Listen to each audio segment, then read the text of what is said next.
मी तुम्हाला now here नावाच्या survival चित्रपटाची शिफारस करतो, ज्याची कथा तुमचे मन हिलावून टाकेल. यात एक गर्भवती महिला समुद्राच्या पाण्यात एकटीच्या आपल्या बालाला जन्म देते. ती आपल्या नवजात मुलीसाठी प्रत्येक संकटाचा सामना कसा करते, हे यात दाखवले आहे. कथेचा शेवटही खूप ट्विस्टने भरलेला आहे. संपूर्ण चित्रपटात एकही कंटाळवाणा क्षण नाही. कथेची सुरुवात होते अन्नपाण्याच्या कमतरतेमुळे स्पेन आणि आजूबाजूच्या देशांनी एक भयानक निर्मूलन एक्स्ट्रेमिनेशन योजना सुरू केली. सुरुवातीला सरकारने सर्व वृद्ध लोकांना संपवण्याचा आदेश दिला. 7 महिन्यांनंतर लहान मुले आणि गर्भवती स्त्रिया लक्ष्य बनल्या. सैन्याला त्यांना जन्माआधीच मारण्याचा आदेश मिळाला. जगण्यासाठी लोक आपली सर्व बचत खर्चून जीव धोक्यात घालून बेकायदेशीर मार्गाने दुसऱ्या भागात पळून जाऊ लागले. निक आणि त्याची पत्नी मिया देखील त्यापैकीच होते. एका एजंटच्या मदतीने रात्रीच्या अंधारात ते एका कंटेनरमध्ये घुसले. त्या कंटेनरमध्ये इतरही गर्भवती स्त्रिया आणि मुले होती. एका महिलेने एक छोटीशी फट तयार केली, जिथून थोडी हवा आत येऊ लागली, ज्यामुळे आतला गुदमरा कमी झाला. त्या छोट्याशा फटीतून त्यांनी जगाचा एक वेदनादायक चेहरा पाहिला. रस्त्यावर लोक आंदोलन करत होते, पण पोलिसांनी त्यांच्यावर लाठीचार्ज केला. लहान मुले आणि गर्भवती महिलांना अटक करून पिंजऱ्यात डांबले गेले. असे वातावरण पाहून त्यांना त्या नरकातून पळून जाण्याचा पश्चात्ताप नव्हता. निकने मियाला एक छोटी चॉकलेट दिली.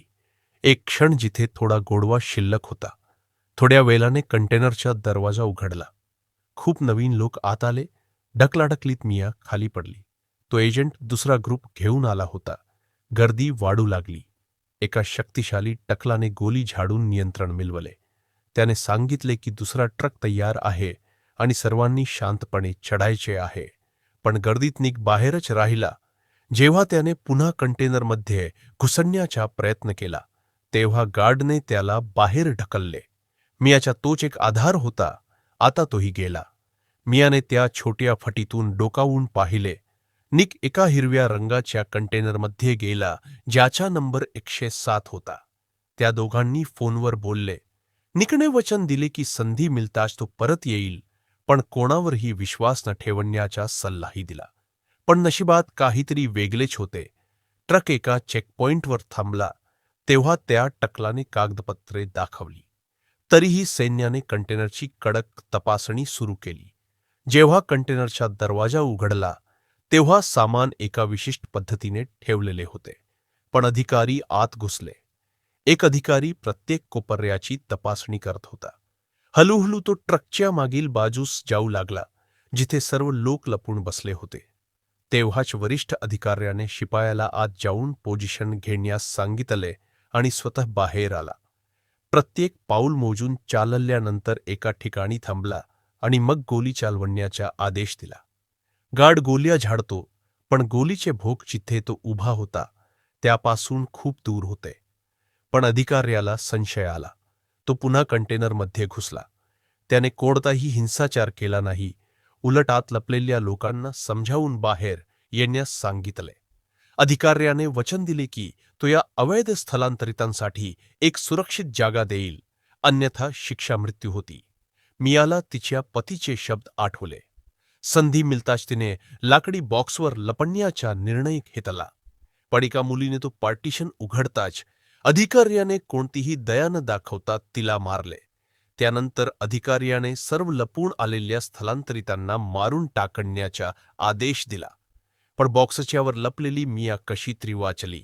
अधिकाऱ्याने ती जागा साफ करण्याचा आदेश दिला आणि स्थलांतरितांचा सामान लुटून घेतला. जोपर्यंत कंटेनरचा दरवाजा बंद झाला नाही, तोपर्यंत मियाने आपला श्वास रोखून धरला. दरवाजा बंद होताच तिने जोरजोरात श्वास घेतला आणि लगेच निकला मेसेज पाठवण्याचा प्रयत्न केला. तिने आपल्या पतीला सतर्क राहण्यास सांगितले. किती वेळ गेला हे माहीत नाही.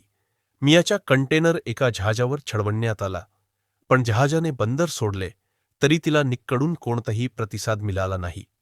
तिच्या पोटात एक छोटा जीव होता. जेव्हा मिया एका कोपऱ्यात बसली होती, तेव्हा तिने पाहिले की एका लाकडी बॉक्सच्या मागे एक बेअंग ठेवलेली आहे. त्यात एक इलेक्ट्रिक सॉ, पाण्याची एक बाटली, एक फोन आणि एक ग्लो स्टिक होती. सुरुवातीला मियाने या गोष्टींकडे लक्ष दिले नाही. तिला वाटले की एकदा ती तिच्या गंतव्यस्थानी पोहोचली की काही ठीक होईल. पण नशिबाने पुन्हा पलटी मारली.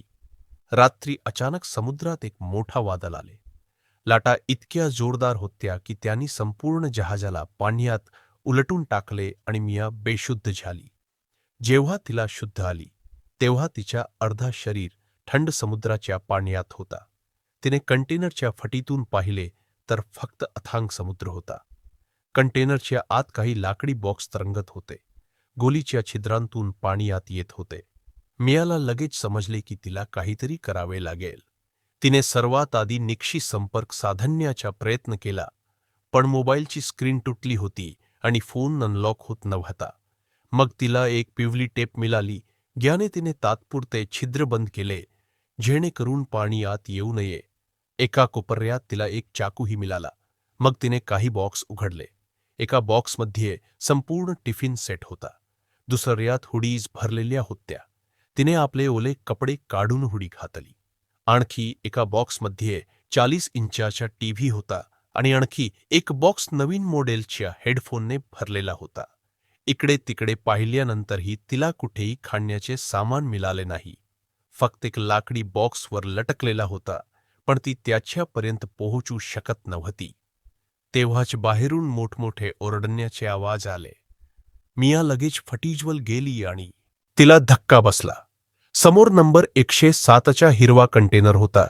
तो ज्यातनिक होता. पण जास्त वेळ लागला नाही आणि तो कंटेनर पाण्यात बुडाला.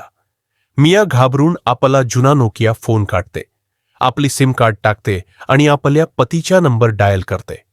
पूर्ण एक दिवस आणि रात्र ती कॉल करत राहिली, पण कोणताही प्रतिसाद मिळाला नाही. निराश होऊन तिने सर्व काही सोडून देण्याचा विचार केला आणि चाकू आपल्या मनगटावर ठेवला. पण तेव्हाच तिच्या पोटात असलेल्या छोट्या जीवाने जोरदार लात मारली. त्या क्षणाने मियाला जगण्याची आशा दिली. हा मियाचा दुसरा मुलगा होता. तिची पहिली मुलगी मरण पावली होती. मियाने आपल्या मुलीचा फोटो पाहिला आणि तिच्या हृदयात अपराध आणि विरहाची वेदना भरली. आता तिने आपल्या होणाऱ्या मुलासाठी काहीही करण्याचा निश्चय केला. मिया कंटेनरच्या सर्वात वरच्या भागात जाऊन झोपली. थोड्या वेळाने समुद्राचे पाणी आत आले आणि तिची झोप मोडली. घाबरून ती एका बाजूला लपून बसली. तेव्हाच तो लटकलेला लाकडी बॉक्स खाली पडला आणि पाणी वेगाने आत भरू लागले. काही सेकंदातच मिया बुडू लागली आणि श्वास घेणे कठीण झाले. मग आणखी एक वाईट स्वप्न. झोपेतून जाग आली तरी तिचे हृदय अजूनही थरथरत होते. पण या भीतीमुळे तिला आठवले की जर जगायचे असेल तर काहीतरी करावे लागेल. लटकलेला बॉक्स खाली आणणे आवश्यक होते. तिने चाकूने दोरी कापली आणि बॉक्स खाली पडला. पण जेव्हा बॉक्स उघडला तेव्हा त्यात फक्त एअर टाईट बॉक्स मिळाले. मग तिने त्या बॉक्सच्या रबर सील्सचा वापर केला. त्यांना कापून छोटे तुकडे केले आणि त्याने कंटेनरची 2 पाण्याची छिद्रे बंद केली. तिने टीव्हीच्या बॉक्समधून एक पाईप काढला. तो छिद्रात बसवला आणि त्यातून पाणी बाहेर काढू लागली. पाणी काढण्याची प्रक्रिया हलू होती, पण काहीच न करण्यापेक्षा चांगली होती. मियाने कंटेनरच्या भिंतीवर पिवळी टेप चिकटवून वेळ नोंदवणे सुरू केले आणि एक रेषा ओढून पाण्याची पातळी चिन्हांकित केली. तिने पुन्हा फोनवरून मदतीसाठी कॉल करण्याचा प्रयत्न केला, पण सिग्नलचा नव्हता. आणि जरी कॉल लागला असता तरी नियमानुसार गर्भवती महिलेला फक्त मृत्यूची शिक्षा मिळत होती. मियाने आपली बँक पुन्हा तपासली. थोडेसे अन्न शिल्लक होते, एक थर्मस आणि एक लायटर. माहीत नाही यांचा काय उपयोग होईल. तेव्हाच अचानक नोकिया फोन वाजला. निकाचा कॉल होता. कळले की निकला वाटेतच ड्रायव्हरने कंटेनरमधून उतरवले होते, ज्यामुळे तो वाचला. त्याने मियाला आश्वासन दिले की सर्व काही ठीक होईल आणि तिला लपून शांत राहण्यास सांगितले. त्याने वचन दिले की तो कोणत्याही परिस्थितीत तिला वाचवेल. पण कॉल संपण्याआधीच फोनची बॅटरी संपली. त्याच रात्री बाहेर जोरदार वादळ आणि पाऊस सुरू झाला. बिचारी मियाची प्रसूती खूप जवळ आली होती. अचानक तिच्या पोटात तीक्ष्ण वेदना उठली. खूप कष्टाने पण शेवटी प्रसूती झाली. पण सर्वात मोठी अडचण ही होती की तिच्याकडे खायला काहीच नव्हते आणि अन्नाशिवाय ती आपल्या बालासाठी दूधही तयार करू शकत नव्हती. म्हणून तिला लगेच या कंटेनरमधून बाहेर पडणे आवश्यक होते. काहीतरी जुगाड करायचा होता. तिच्याकडे एक इलेक्ट्रिक ड्रिल होती, जी या कामात तिची मदत करत होती. पण बालाच्या रडण्याचा आवाज तिचे लक्ष विचलित करत होता. म्हणून ती गाणे गाऊन त्याला शांत करण्याचा प्रयत्न करते. पण बाल तरीही रडतच होते. खरं तर त्याला भूक लागली होती. आता सर्वात महत्त्वाचे काम होते कंटेनर तोडणे. पण अर्धे काम होताच ड्रिल बंद झाली. आता तिच्याकडे पळून जाण्याचा कोणताही मार्ग नव्हता. आपल्या हातांनी ती लोखंडी कंटेनर उघडू शकत नव्हती. आणि तर तिच्याकडे उरलेल्या 2 बाटल्या पाणीही जवळपास संपले होते. हे सर्व पाहून तिला नैराश्य आले. रागाने तिने गोष्टी तोडण्यास सुरुवात केली. तेव्हाच एका चुकीने तिच्या हातात एक चाकू लागला. त्याला पाहून तिला थोडी आशा वाटली. पण हा इलेक्ट्रिक ड्रिल इतका शक्तिशाली नव्हता. बराच वेळ प्रयत्न करूनही काही खास झाले नाही. त्रासासोबत तिच्या हातांवर जखमाही झाल्या. पाणी न मिळाल्यामुळे तिचे शरीर अशक्त झाले होते. तेव्हाच बाहेरून एक विचित्र आवाज आला. घाबरून ती छिद्राजवळ जाऊन पाहते आणि तेव्हाच एक मोठी शेपटी तिच्या जवळून जाते. एक व्हेल होती. तिच्या गर्जनेने बालही जागे होते. ती एका हाताने बालाला सांभाळते आणि दुसऱ्या हाताने लाकूड घेऊन कंटेनरवर मारून जोरात ओरडते, जेणेकरून व्हेल पळून जाईल. व्हेल कदाचित समजला आणि हळूच समुद्रात परत गेला. हा तोच व्हेल होता जो नंतर त्या आई आणि मुलाचा जीव वाचवणार होता. जरी तिने कंटेनरचे छिद्र बंद केले होते, तरी समुद्राचे पाणी प्रत्येक ठिकाणाहून आत येऊ लागले होते. हळूहळू पाण्याची पातळी वाढू लागली. तिला लगेच बाहेर पडावे लागेल. पण तेव्हाच तिचा चाकूही तुटला. तिचा फोनही खराब झाला होता, त्यामुळे तो अनलोकही होत नव्हता. ती कोणाशी संपर्क साधू शकत नव्हती. पाणीही पूर्ण संपले. तीव्र तहानमुळे तिचे डोके मंदावले. शुद्ध आणि बेशुद्धीच्या मध्ये ती अडकली होती आणि कंटेनरच्या आत पाणी वाढत होते. कंटेनरच्या आत समुद्राचे पाणी पाहून तिच्या डोक्यात अचानक एक कल्पना आली. तिने काहीही विचार न करता अर्धी बाटली पाणी भरून घेतली.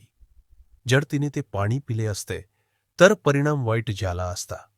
हे चांगले झाले की तिची बुद्धी तिच्या भूक आणि तहानावर भारी पडली आणि तिने पाणी पिले नाही, उलट ते आपल्या डोक्यावर टाकले. पण जेव्हा तिने पाहिले की लोखंडी पत्र्यावर पाण्याच्या थेंबा पडत आहेत, तेव्हा ती लगेच त्यांना छाटू लागली. पण अशा प्रकारे तहान भागली नाही, तर तिने एक एक थेंब गोळा करण्यास सुरुवात केली आणि बाटलीत भरू लागली. पाण्यात खारट चव होती. ते पिण्यायोग्य नव्हते आणि थोड्या वेळाने तिची तब्येत खराब होऊ लागली. उलट्या झाल्यासारखे वाटले. याच दरम्यान जेव्हा ती भूक आणि तहानमुळे बेशुद्ध होऊ लागली, तेव्हा तिच्या चेहऱ्यावर काही थेंब पडलेले जाणवले. हळूहळू तिने डोळे उघडले तर पाहिले की पावसाचे पाणी त्या छिद्रातून येत होते, जे आधी ड्रिल मशीनने तयार केले होते. हे पाहताच ती लगेच उभी राहिली आणि पावसाचे पाणी पिऊ लागली. जेव्हा तहान भागली, तेव्हा तिने रिकामे डबे गोळा केले आणि सर्वांमध्ये पाणी भरायला सुरुवात केली. कारण हे गोड पाणी तिच्या जगण्याची आशा होती. छोटीशी कोलाची केनही कामाला आली. पण जेव्हा ती केन उघडायला लागली, तेव्हा ती एकदम थांबली. तिला आठवले की आधी जेव्हा ती ड्रिल मशीनने लोखंडी पत्र्या कापत होती, तेव्हाच बॅटरी डेड झाली होती. ही केन पाहून तिच्या डोक्यात एक कल्पना आली. बालाला व्यवस्थित झोपवून तिने एक लांब दोरी लोखंडी पत्र्याच्या एका कोपऱ्याला बांधली आणि दुसऱ्या बाजूने पकडून जोर लावून ओढायला लागली. जसा तो पत्रा तुटला, पण जेव्हा ती कंटेनरच्या बाहेर आली, तेव्हा आणखीनच उदासी पसरली. चारही बाजूनी फक्त समुद्र होता. जमिनीचा कोणताही निशाण नव्हता, कोणतीही आशा दिसत नव्हती. पण बालाचा निष्पाप चेहरा पाहून तिला आठवले की आईच्या रूपात तिला कोणत्याही परिस्थितीत जगावे लागेल. तिने बालाचा डायपर बदलला आणि जुना डायपर समुद्रात फेकून दिला. तिला वाटलेही नव्हते की यामुळे काही मासे येतील. अन्नाशिवाय राहिलेली आई एकदम उत्साही झाली आणि तिने सपोर्ट आणि स्क्रूपासून एक साधा फिशिंग रॉडसारखे काहीतरी बनवले. तिने वारंवार प्रयत्न केले, पण एकही मासा हाती आला नाही आणि तिची उरलेली एनर्जीही निघून गेली. ती थकून जमिनीवर कोसळली. भूक आणि थकव्याने तिला हादरवून सोडले. तेव्हाच अचानक तिने वर आकाशात एक विमान उडताना पाहिले. लगेच ती उत्साहात आली. कंटेनरच्या आत धावली. मग तिने रोडने टीव्ही तोडून एक काचेचा तुकडा घेतला. कंटेनरमधून बाहेर येऊन तिने लगेच काच आणि सूर्यप्रकाशाने विमानाला सिग्नल देण्यास सुरुवात केली, जेणेकरून विमानवाले तिला पाहू शकतील. पण त्यांच्यातील अंतर इतके जास्त होते की विमानात कोणीही तिला पाहू शकले नाही. तेव्हाच तिची नजर एका बॉक्सवर ठेवलेल्या हेडफोनवर पडली. तिच्या डोक्यात लगेच एक कल्पना आली की हेडफोनच्या वायरने एक मासे पकडण्याचे जाले बनवले जावे. तिला खात्री होती की यात मासे नक्कीच अडकतील. दुसऱ्या दिवशी सकाळी ती कंटेनरच्या वर चढली. तिने खूप जपून फिशनेट पाण्यात टाकले आणि बालाचा डायपर फेकला आणि खरोखरच थोड्या वेळात मासे आले. जसा एक मोठा मासा जाल्याच्या आत आला, तिने परफेक्ट टायमिंगने जाले ओढून घेतले. अनेक दिवसांनंतर तिने पहिल्यांदा काहीतरी खाल्ले. जाले मिळाल्यानंतर खाण्याचा प्रश्न खाल्ले. जाले मिळाल्यानंतर खाण्याचा प्रश्न तात्पुरता सुटला होता. पण कंटेनरमध्ये गोलीच्या छिद्रातून पाणी आत येत होते, म्हणून तिला प्रत्येक काही वेळेनंतर पाणी बाहेर काढावे लागत होते. तिथून बाहेर पडण्यासाठी तिने खूप मदतीची पत्रे लिहिली आणि लंच बॉक्समध्ये टाकून समुद्रात फेकून दिली, या आशेने की एखादे जहाज त्यांना पाहिल. शक्यता कमी होती, पण तरीही हे करणे आवश्यक होते. एकटी असताना ती समुद्राच्या त्या बाजूला पाहत असे. आपल्या पतीला आठवत होती. जेव्हा बोलण्यासाठी कोणी नसायचे तेव्हा ती बालाला आपल्या लहानपणीच्या गोष्टी ऐकवत असे. तिच्या वडिलांशी तिची भेट कशी झाली, ती युद्धापासून कशी वाचली. झोपलेल्या बालाला पाहून तिने शपथ घेतली की जरी एक दिवसाचे जीवन शिल्लक असले तरी ती कधीही हार मानणार नाही. मग त्याच रात्री तिच्या पतीचा फोन आला, पण तो फोन एक अंतिम निरोप होता. पलताना तो एका कंटेनरमध्ये लपला होता आणि त्याला गोली लागली होती. आता त्याचे वाचणे कठीण होते, म्हणून तो भेटायला येऊ शकत नव्हता. हे ऐकून ती रडत त्याला आपल्या मुलाच्या जन्माची बातमी देते आणि त्याला म्हणते की प्लीज हिम्मत हारू नका. तिने आपले दुःख दाबून फोन मुलीजवळ ठेवला, जेणेकरून तिच्या पती शेवटच्या वेळी आपल्या मुलीचा आवाज ऐकू शकेल. तो आपल्या मुलीशी बोलतो, पण हळूहळू त्याचा आवाज कमी होऊ लागला आणि मग पूर्णपणे नाहीसा झाला. मियाला समजले की तो आता राहिला नाही. हे विचारून ती जोरजोरात रडू लागली. पण तिला मजबूतही राहायचे होते, कारण तिची आणि मुलाची तब्येतही काही खास चांगली नव्हती. कंटेनरच्या आत पाण्याची पातळी गंभीर बिंदूपर्यंत पोहोचली होती. खाली राहणे अशक्य झाले होते. आई आणि मुलीला नाईलाजाने बाहेर शिफ्ट व्हावे लागले. तिने स्पंज असलेली लाकडी पाण्यात टाकली. पाणी शोषल्यानंतर तिला परत ओढले. मग लंच बॉक्स उलटा करून त्यावर ठेवला, जेणेकरून डिस्टिलेशनने पिण्यायोग्य पाणी मिळू शकेल. ती कामही करत होती आणि मुलाचे लक्षही ठेवत होती. मग एक दिवस एक सीगल तिथे उडून आली. जिथे सीगल असते तिथे जमीन दूर नसते. मिया खूप आनंदी झाली. रात्रभर एक सेल तयार केला, जेणेकरून प्रवास वेगवान होईल. पण तेव्हाच कंटेनर पाण्याच्या दबावामुळे तुटला आणि खूप पाणी एकदम आत येऊ लागले. आता जास्त वेळ नव्हता. त्यांच्या आयुष्याचा आधार असलेला तो कंटेनर आता बुडणार होता. ती पाण्यात उतरली, जेणेकरून गलती बंद करू शकेल. पण तिचे पाय खाली एका दोरीमध्ये अडकले. तिच्याकडे दुसरा कोणताही पर्याय नव्हता. ती डुबकी मारून दोरी सोडण्याचा प्रयत्न करू लागली, पण ती दोरी जणू मृत्यूची दोर बनली होती, जिने तिच्या पायांना घट्ट पकडले होते. ती कितीही प्रयत्न करत होती, ती सुटत नव्हती. प्रत्येक थोड्या वेळाने तिला श्वास घेण्यासाठी वरही यावे लागत होते. पण जेव्हा कंटेनर पूर्ण भरला, त्याच वेळी ज्यात बालाला ठेवले होते ती छोटी लाकडी नावही पाण्याच्या धक्क्याने वाहून गेली. लगेच कंटेनर पूर्ण बुडाला. चांगले झाले की तिच्याकडे एक चाकू होता. आपल्या शेवटच्या श्वासाआधी तिने दोरी कापली आणि वेल न घालवता ती वर तरंगत बाहेर आली. पण जेव्हा ती बाहेर आली तेव्हा बाल कुठेही नव्हते. ती घाबरली आणि इकडे तिकडे पाहू लागली. जेव्हा तिला काहीच समजत नव्हते तेव्हा ती आधीची व्हेल परत आली. ती व्हेलला पाहून घाबरली आणि पळू लागली. पण व्हेलने तिला कोणतेही नुकसान पोहोचवले नाही. उलट व्हेल थेट त्या छोट्या लाकडी छत्रीजवळ आली, जिथे बाल होते. व्हेलने खूप पाण्याचे थेंब बालावर टाकले आणि बाल लगेच रडू लागले. बालाच्या किंचाळण्याचा आवाज ऐकून मियाचे लक्ष लगेच त्या बाजूला गेले. ती वेगाने तिथे तरंगत गेली. शेवटी तिने छोटी लाकडी छत्री पाहिली. हे सर्व झाल्यानंतर व्हेल शानदार पद्धतीने निघून गेला. त्याच्या मदतीने आई आणि मुलगी यशस्वीपणे पुन्हा एकत्र आले. लगेच सूर्य पुन्हा उगवू लागला. मिया आपल्या सर्व्हायव्हल बोटीत बसून समुद्रात तरंगत होती. आपली शेवटची ताकद लावून माशांची हाडे पाण्यात फेकली, जेणेकरून समुद्रातील गल्ला आकर्षित करू शकेल. तेव्हाच खूप सारे समुद्रातील गल तिच्या दिशेने येऊ लागले, जे तिच्या आणि बालाच्यावर फिरत होते. हे दृश्य आसपासच्या मासेमारी करणाऱ्या जहाजांनाही आकर्षित करू शकले. एका मुलीने तिच्या वडिलांना सांगितले की बोटीच्या पूर्ण वेगाने समुद्रातील गलजवळ जावे. सर्वांनी मिळून बालाला बोटीत घेतले. मुलाला पाहून सर्वजण आश्चर्यचकित झाले. मुलीने बालाचे तापमान तपासले. मग तिने एक दोरी पाहिली. त्यांनी दोरी पकडून ओढली तर मिया बाहेर आली. पण मियाचा रंग पिवळा पडला होता. मुलीने लगेच तोंडाने श्वास दिला आणि शेवटी मियाला मृत्यूच्या दारातून वाचवले गेले.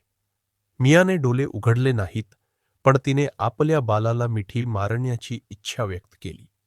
जेव्हा मियाने डोळे उघडले आणि सत्य पाहिले, तेव्हा तिला समजले की ती खरोखर जिवंत आहे. मग तिने त्या मुलीच्या मुलाला पाहिले, तेव्हा तिला खात्री झाली की हे स्वप्न नाही आणि ती रडू लागली.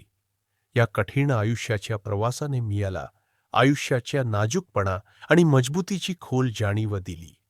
सोबतच तिने निसर्गाची ताकद आणि दयाळूपणाही अनुभवला. आता ती आपले जीवन पुन्हा सुरू करेल, भविष्याचा सामना मजबूती करेल